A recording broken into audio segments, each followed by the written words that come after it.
ভিডিওটা শুরু করছি শিয়ালদা স্টেশন থেকে, কারণ আজকে এসেছি আমরা কলকাতায়। তো হ্যালো বন্ধুরা, welcome to the blog. Kolkata কি করতে এসেছি সেটা জানার জন্য কিন্তু ভিডিওটা পুরো দেখতে হবে। তো আমরা প্রথমে এসেছিলাম শিয়ালদা স্টেশনে, আর শিয়ালদা স্টেশন থেকে নেমে কিন্তু আমরা রওনা দিয়ে দিচ্ছিলাম রাজুদার পকেট পাউডার কাছে। আর আমরা কলকাতা এসেছিলাম কলকাতার একটি কাস্টিউম ফর্মে অডিশন দেওয়ার জন্য। আসলে অডিশনটা আমি দিনই দিয়েছিল রাজীব, তাই আমাদের সেখানে অনেকক্ষণ সময় ছিল, তাই ভাবলাম যে রাজুদার কাছ থেকে ঘুরে আসি। তারপরে রাজুদার কাছে পৌঁছে দেখলাম কি পরিমাণ ভিড়। পরোটা খাওয়ার জন্য রাজীবকে দাঁড় করিয়ে দিয়েছিলাম পরোটার লাইনে, আর আমি এদিক ওদিক ঘুরে দেখছিলাম। তো প্রথমে গিয়ে তো আমার বিশ্বাসই হচ্ছিল না যে আমি রাজুদার কাছে চলে এসেছি। তারপরে রাজীব চলে গেল লাইনের সামনে। এখানে হাজার হাজার কন্টেন্ট ক্রিয়েটার আছে শুধুমাত্র রাজুদার ভিডিও বানানোর জন্য। রাজুদা কিন্তু এখন কলকাতার মধ্যে একটি ফেমাস ব্যক্তি হয়ে উঠেছে, আর আমরা কিন্তু গিয়ে রাজুদার ফেমাস ডায়লগটা শুনতে পেয়েছিলাম।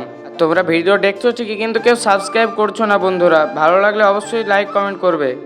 এক প্লেটে 3টে পরোটা, আনলিমিটেড তরকারি, একটা আপেল পেঁয়াজ, একটা কাঁচা লঙ্কা, মাত্র 30 টাকা।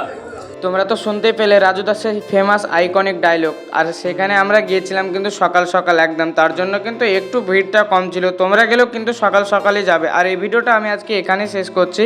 দেখা হচ্ছে তোমাদের সঙ্গে নেক্সট কোনো ভিডিওতে। ভিডিওটা ভালো লাগলে অবশ্যই লাইক কমেন্ট এবং শেয়ার করে দেবে।